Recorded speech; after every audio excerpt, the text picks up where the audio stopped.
living legend, the classic rock. I don't know about the living legend bit. I'm glad I'm alive to receive the award because my lifestyle went crazy for a long while. You know, I mean, I quite enjoy not drinking or getting messed up anymore.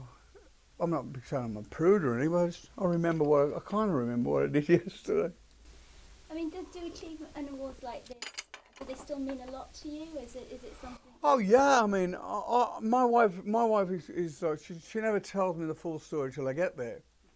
Because I'm like, I don't like making speeches. I mean, when I've had a few jars, I'll make a twat of myself, but I don't like making speeches because I don't know what to talk about, you know.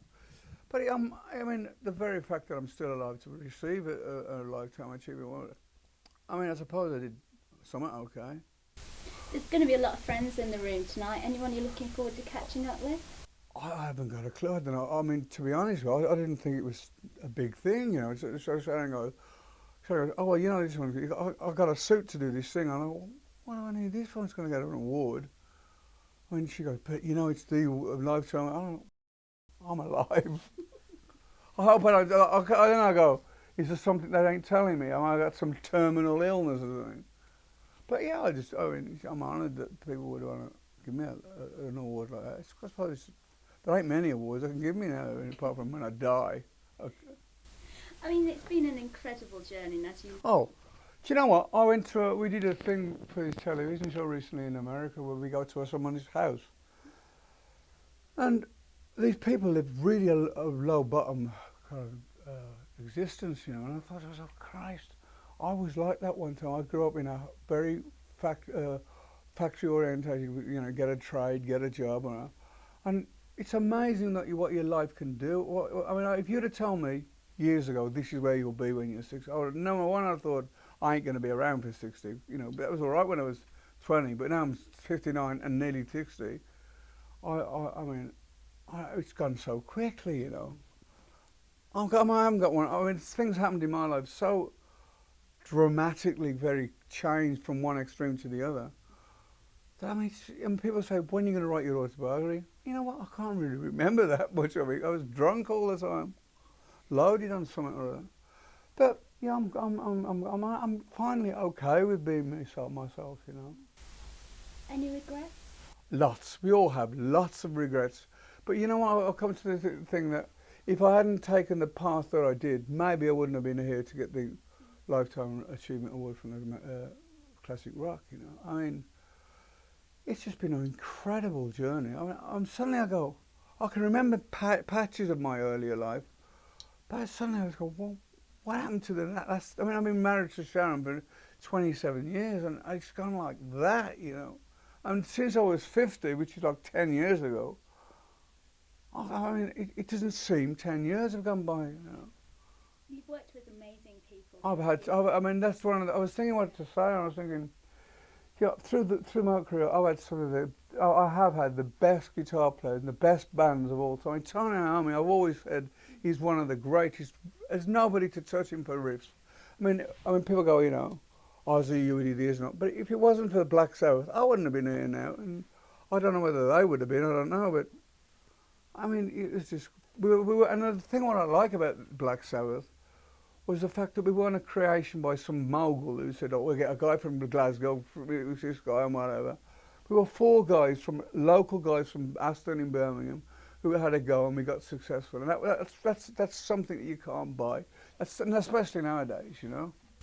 You're talking about great guitarists, you were just with Slash there. Yeah. Any plans to hook up with Slash? You know something? I didn't even know Slash was going to be doing it. I was with him last week doing some jamming out with him in Los Angeles. I had no idea. I said, well, you got to have a photograph with Slash. I go, what for? I mean, we could have gone to one of the same gig we were in a week ago, you know. I mean, my wife's very good at not telling me until I go through the door. Oh, by the way, Slash is going to be here. And I go, what? Why Slash? He's giving you the award. I go, oh. And you mentioned Black Sabbath. Looking back at those times, do you have a favourite album or a favourite time? To me, the whole Sabbath era was like a book on its own. Like from the word go, we had a Black Sabbath one, which was a success. I remember being in a club in Birmingham, And Jim Simpson, the then manager, local guy, said to me, "Oh, your album goes in the charts next week. It's 17, I think." I thought he was pulling my leg. I said, "You're joking, Len." And we had no idea. And then the original title, by the way, for Paranoid was War Pigs. If you look at the album sleeve, with the three guys in a pink leotard with swords, it's supposed to represent war pigs, I suppose. But then we wrote the song Paranoid, which has been like my anthem forever. I mean, I have tried not to sing these songs, but I love doing them and people want to hear them, you know. I mean, when you look, you know, when you were sent away from Black Sabbath, shall we say, you know, and then could you ever imagine then that something like Ozfest and like... You know what? I look back and I keep going, Sharon, how long do you think I'm going to be before I have to just calm back down? And things happen, you know. I mean, like the TV show, I had no idea. I mean, I had no idea, just a camera around my house, you know. And lo and behold, I remember walking down Beverly Hills with Sharon one Sunday afternoon. There was like a market thing there, and I had this creepy feeling going on. And it was like this one of the kids when the cameras on the phones first came. She's a little girl goes, "May I have a photograph?" And I go, "Sure." She clicks one, and about 10,000 people just turn around and go, and I'm like, "Whoa, it's scary." I didn't know what all that was about. I mean, it's an absolute phenomenon. You really sort of set the standard for that kind of... Well, there again, I went into it innocently. I didn't know what it was about, you know. I'm not really keen on television, but there again, it's a thing that it's part of my job, you know. It's work.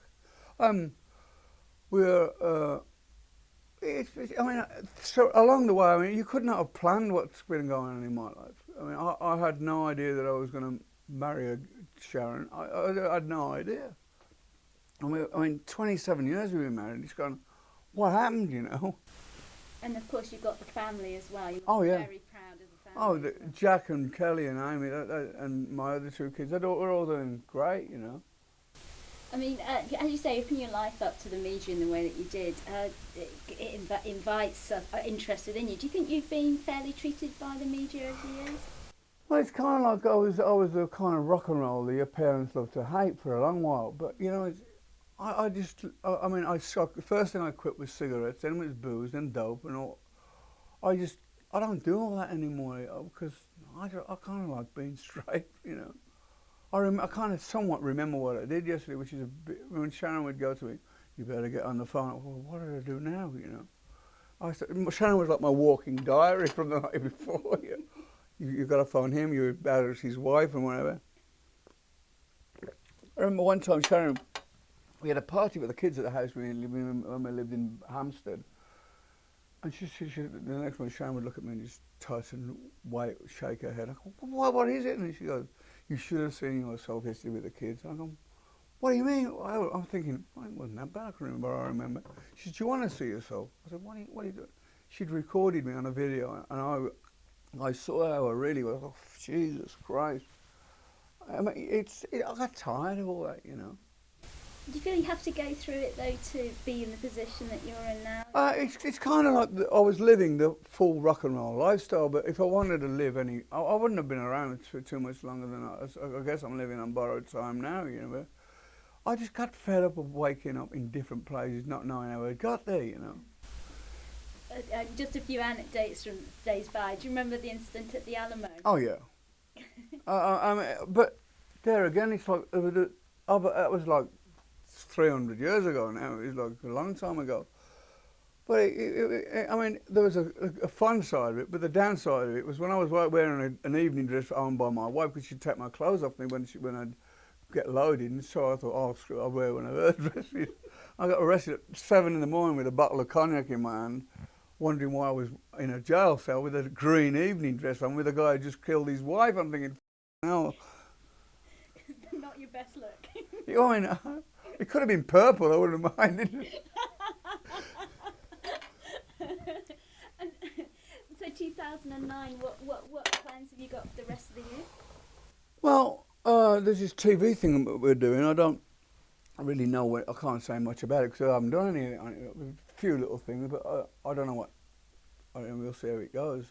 I'm doing an album at the moment. I've got Zach playing guitar, Belasco from um, Rob Zombie's band. He's playing bass for me. Mike Borden on drums. And we just doing it. I got my own studio at my house. It's a Pro Tool computer. It takes so much hard work out of it. You do things in milliseconds where you get to spend a day or editing and things when it was tape. And it's good, but it ain't so good having your own studio, because if people want you to do other work, you can't say, well, I'm in the studio in wherever I am. It's like you're downstairs or you're in the garden in your shed where you're recording and stuff. But the good thing of it is that you don't sit there going, what do we do next? We've done that one on the last album, that was done. So my catalogue gets longer and longer, and I've got to start listening to what I've already done to see if I'm repeating the same stuff. It's very easy to things to do. I've just discovered the iPod, finally. I ain't got a clue about computers. My guy Tony downloads all the music, but it's good. Getting, on one hand I'm saying it's killing the industry because people are downloading music for free. But then again, I can download what I want now. 60,000 songs. I thought there wasn't that many songs in the world. It's like Kid in a Candy. I mean, how can you possibly listen to 60,000 songs in a lifetime? Great. And then just Christmas is coming up. What's Christmas? Well, I'm not a big Christmas person. I think it's such a wind-up for everybody. And it's like, only 17 more shocking days of Christmas. And it's like, I must go and buy something. What are you going to buy? I don't know, but I got to buy something. It's Christmas. But then it's all over in a day. I mean, in America they have Christmas Eve, Christmas Day, it's back to normal. Over here it's Christmas Eve. I mean, what is Boxing Day mean? I mean, if you drink, it's great. If you're a budding alcoholic like I was, it's great. But it's another day, really. And then could I just get you to hold the award again, and then is this the award? Oh. Yeah. And then maybe if you had to sort of what? I don't know, talk to, what's the word? Dedicate it up. If you were to dedicate. I think that's all down to my wife, because when I met Sharon, I was just a physical, chemical meltdown here. I mean, I just could not get anything together, and I wanted to do something. She said around to me one night and said, if you want me to manage you, you've got to start cleaning your act up, and well, I did for a while, but then I went back out, and she stuck by me through it all.